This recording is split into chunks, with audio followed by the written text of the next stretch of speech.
কৃষক হাঁপাতে হাঁপাতে মাঠে কাজ করছে। কত গরম, একটু ঠান্ডা কোল্ড ড্রিঙ্কস খেলে তো মজা হতো। বানর গাছ থেকে তাকিয়ে ফিসফিস করে বলে, ওহ, কোল্ড ড্রিঙ্কস, এটাই তো আমার ফেভারিট। বানর হঠাৎ লাফ দিয়ে বোতলটা ছিনিয়ে নিল। কৃষক রেগে গিয়ে বলে, এই চোর বানর, আমার কোল্ড ড্রিঙ্কস ফিরিয়ে দাও। বানর গাছে বসে মজার ভঙ্গিতে খেতে খেতে বলে, হি হি হি, এটা এখন আমার। চুকচুক, কি মজা। কৃষক হাসি চাপতে না পেরে হেসে ফেলল। আচ্ছা আচ্ছা, তুই তো একেবারে মজার দুষ্টু।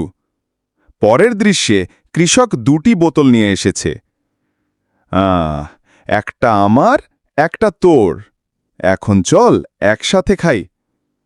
বানর খুশিতে, ইয়াহু, এখন আমরা ফ্রেন্ডস। ন্যারেশন। আর এভাবেই দুষ্টু বানর আর কৃষকের মধ্যে জমে উঠল মজার বন্ধুত্ব।